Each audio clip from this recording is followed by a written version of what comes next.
पहिले 15 दिवस मी युद्धशाळेतील केवळ शस्त्रांची माहिती करून घेतली, कारण काही शिकावं या मनस्थितीत मी नव्हतोच. गुरुवर्य द्रोणांनी जी जगावेगळी वागणूक मला पहिल्याच दिवशी दिली होती, त्यामुळे मन कशातच रमत नव्हतं.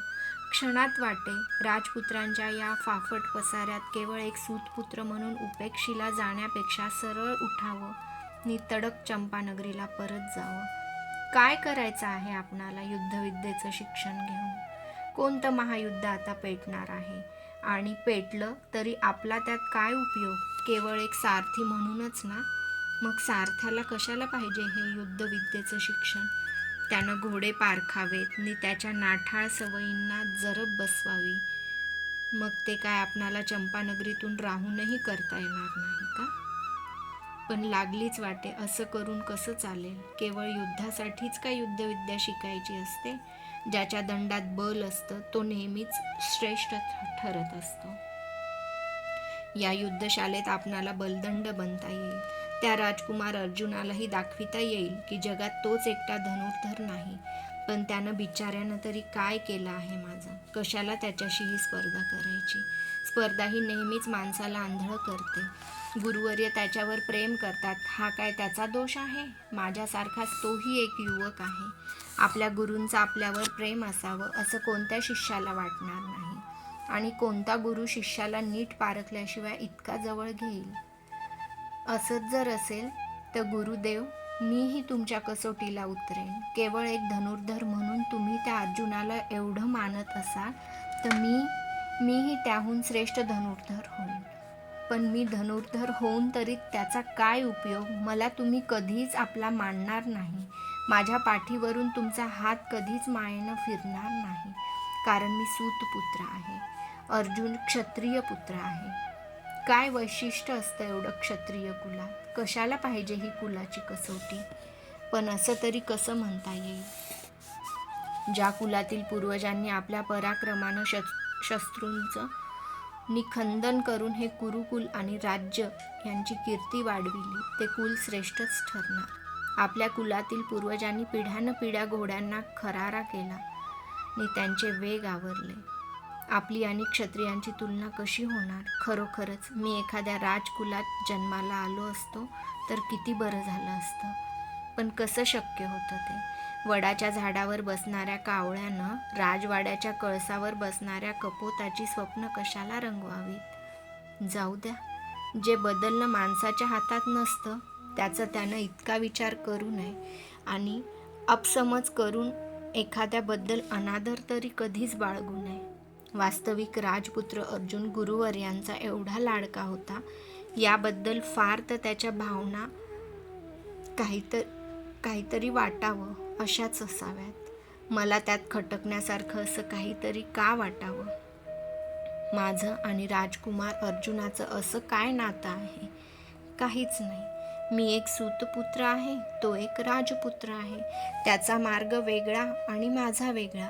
जीवनाच्या मार्गावरून चालणारे आम्ही दोन संपूर्णतः वेगळे असे यात्रेकरू आहोत. जा राजकुमार अर्जुना, असाच मोठा हो, अजिंक्य धनुर्धर हो.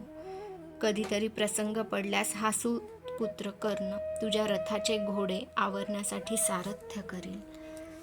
मी मनात निर्धार करून टाकला की अर्जुन काय किंवा कोणीच काय, मी कोणाबद्दलही मनात किंतु बाळगणार नाही. या इथल्या सगळ्या राजपुत्रांचे नि माझे मार्ग भिन्न आहेत. जन्मानच ते ठरविले आहेत.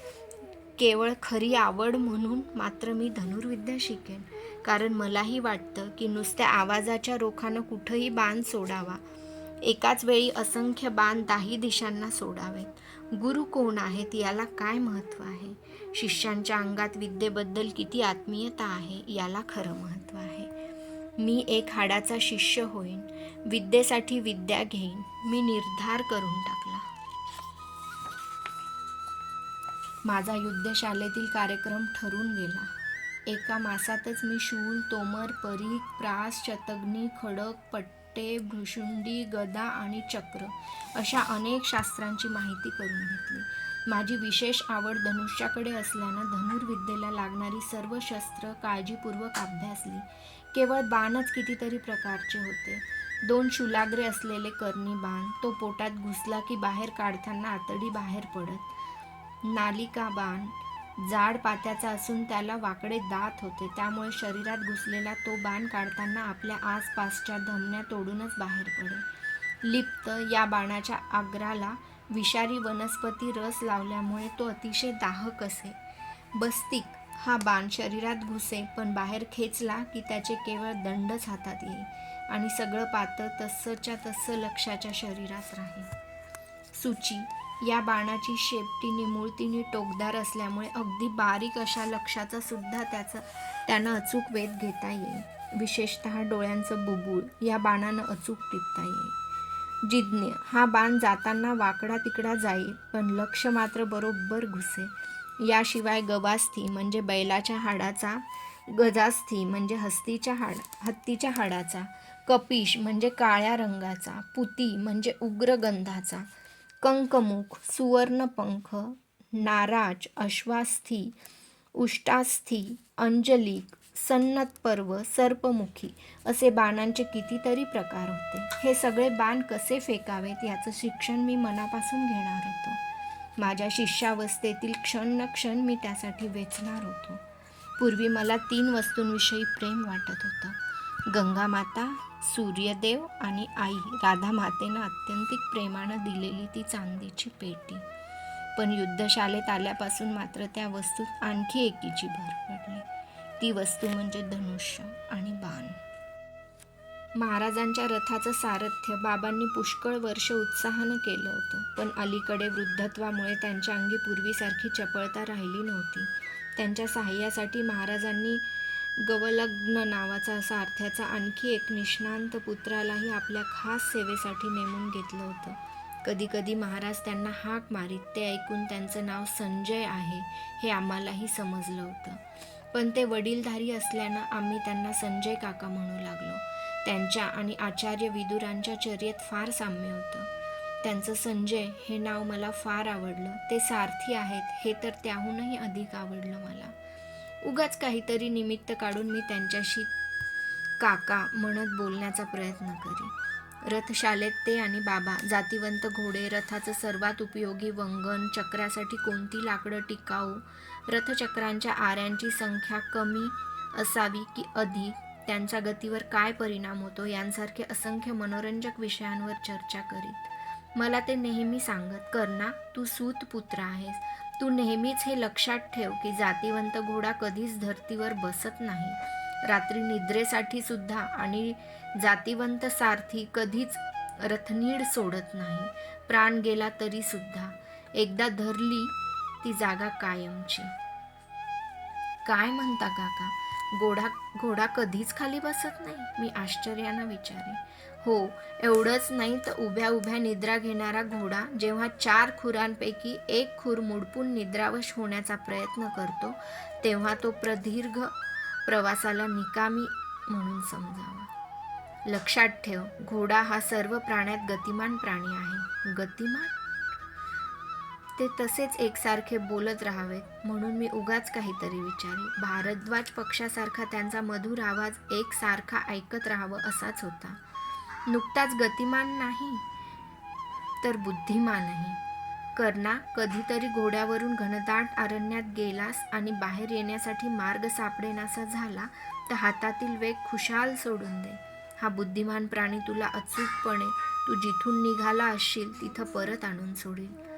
घोड्याच्या अशा कितीतरी लगबी काका गप्पा मारताना सांगून जात. त्यांच्याकडून घोड्यांच्या अशा विविध सवयी, व्याधी व गती या विषयांचं वर्णन ऐकताना आमचा काल आनंदात जाऊ लागला. आम्हा सारथ्यांची कर्तव्य कर्मे, धार्मिक विधी, सभागृहाचे नियम यांची ते आम्हाला सूक्ष्मपणे माहिती देऊ लागले. अकला, अकूर अशा घोड्यांच्या खुरांच्या रोगांवर कोणकोणती औषधी वनस्पती चालते हे त्यांनी व्याधीग्रस्त घोड्यांवर प्रत्यक्ष प्रयोग करून आम्हाला दाखवून दिलं. संजय काका म्हणजे राजवाड्यातील सर्व सारथ्यांचे नायक होते. महाराज धृतराष्ट्र, पितामह, महामंत्री विदुर, राजमाता आणि अमात्य वृषवर्मा सर्वजण सभागृहातही त्यांचा आदर राखत. असे सर्वांचे आवडते संजय काका ज्याशी घटका न घटका गप्पात रंगत होते. सारथ्य कर्मातील खुबीचे बारकावे सांगत होते. कधी कधी मालांनी आणि घंटांनी सुशोभित अशा आपल्या रथातून मला व शोणाला राजनगरात फिरवून आणत होते. एके दिवशी मी नि शोण असेच नगरात फिरायला गेलो होतो. नेहमीप्रमाणे फेरफटका मारून आम्ही परतलो. राजवाड्याजवळ आम्ही आलो होतो. एवढ्यात एक राजरथ समोरून येताना आम्हाला दिसला. त्या रथाला चोहोबाजूंनी झिरमिरीत वस्त्रांचे पडदे लावले होते. रथाचे घोडे पांढरे शुभ्र होते. मला त्यांचा रंग फारच आवडला. ते 5 पांढरे भरीव पुष्ट ठिपके खालीवर हिंदकळत समोरून येत होते. मी त्या घोड्यांकडे भारावून पाहत होतो. मध्येच त्यातला एक घोडा आपल्या मानेला मजेदार झटका देई. अगदी सहजरित्या ते तो रथ पुढं आणत होते. एवढ्यात शोण एकाएकी माझ्या हातातील आपला हात झटकून त्या रथाच्याच दिशेने धावू लागला. मला काहीच कळेना की तो वेड्यासारखा त्या रथाच्या दिशेने का धावत होता.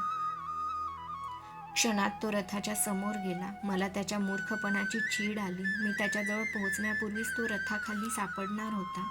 काय करावं? भयानं अंगावर रोमांच उभे राहिले. क्षणातच तो तेथून हलला नाही तर रथाखाली सापडणार म्हणून जीवाच्या आकांतानं अंगातील सगळी शक्ती एकवटून मी जोरानं ओरडलो, शोना थांब. एवढ्यात झटकन खाली वाकून त्यानं चपळाईनं काळसर रंगाचं काहीतरी उचललं. शोनाला पाहून सारथ्यानं अत्यंत कौशल्यानं सगळे घोडे आवरले. जेमतेम ते त्याच्या अंगाला टेकून कसे तरी थांबले. एका घोड्याच्या तोंडातील फेस सरळ शोन्याच्या डोक्यावर पडला होता. पण त्याला त्या कशाचंच भान नव्हतं. हातातील काळसर ठिपका तो प्रेमानं गोंजारत होता. मी धापा टाकीतच त्याच्याजवळ आलो. मला बघताच हातातील ती वस्तू मला दाखवीत अधीरपणे म्हणाला, दादा आहे बघ. आता कसं रथाखाली सापडत होतं. मी त्याच्या उंजळीत पाहिलं. ते एक मांजरीचं पिल्लू होतं. आपले बारीक डोळे मध्येच मिटून ते अत्यंत केविलवाण्या स्वरात ओरडू लागलं. शोनाला काय म्हणावं तेच मला कळेना. त्याच्यावर रागवावं असंही वाटेना. मी त्याच्याकडे काहीशा कौतुकानं पाहू लागलो. आमच्या रथामागून रडवेला होऊन धावणारा हाच तो शोण होता काय? त्यानं हातातील पिल्लाच्या पाठीवरून प्रेमानं हात फिरवायला सुरुवात केली. स्वर्ग हाताशी आल्याचा आनंद झाला होता त्याला. त्याच्या खांद्यावरून गळलेलं उत्तरीय खालच्या धुळीत पडलं होतं. त्याचंही त्याला भान नव्हतं. इतक्यात त्या पिल्लाची आई कर्कश आवाज काढीत कुठून तरी ओरडत आली. आपल्या चिमुकल्याला ती इकडे तिकडे शोधू लागली. गुरगुरत आमच्या पायात घुटमळू लागली. ते पिल्लू खाली ठेवायला मी शोनाला सांगितलं. त्यानं ते तिच्या पुढ्यात ठेवताच गपकन त्याची मान आपलं तोंडात पकडून क्षणार्धात ती गुरगुरत कुठच्या कुठं पसार झाली. आपल्या पोराला एकटं टाकून ती मघापासून कुठं भटकत होती. आता शोनानं धाडस केलं नसतं तर तिचं ते कोवळं लुसलुशीत पोर राजमार्गावरच्या धुळीत मिसळलं नसतं का? त्याचा तो केविलवाणा आवाज कुणाला तरी ऐकू गेला असता काय? ह्या सगळ्या प्रकारानं मला एकदम राधा माथेची आठवण झाली. तिची प्रेमळ मूर्ती डोळ्यासमोर उभी राहिली. किती जपलं होतं तिनं मला आजवर. आई असावी तर राधा मातेसारखी. मी चंपानगरीच्या आठवणीत दंग झालो. इतक्यात त्या राजरथाच्या रथनिडावरचा सारथी म्हणाला, आटपा, बाजूला व्हा लवकर. रथात राजमाता कुंती देवी आहेत. राजमाता कुंती देवी? मी शोनाच्या दंडाला धरून त्याला चटकन एका बाजूला ओढून घेतलं. रथ धडाधड आवाज करीत धूळ उडवीत धावू लागला. मी त्याच्या पांढऱ्या शुभ्र घोड्यांकडे पुन्हा कौतुकानं पाहिलं. मला आश्चर्य वाटलं. त्या रथाला 6 घोडे जोडण्याची नीट व्यवस्था असतानाही केवळ 5च घोडे जोडले होते. एका घोड्याची जागा तशीच मोकळी सोडली होती. राजवाड्यावरचे घोडे संपले की काय? मी स्वतःशीच पुटपुटलो. रथ निघून गेला. त्याच्या चक्राखाली सापडलेलं आपलं उत्तरीय शोनानं उचललं.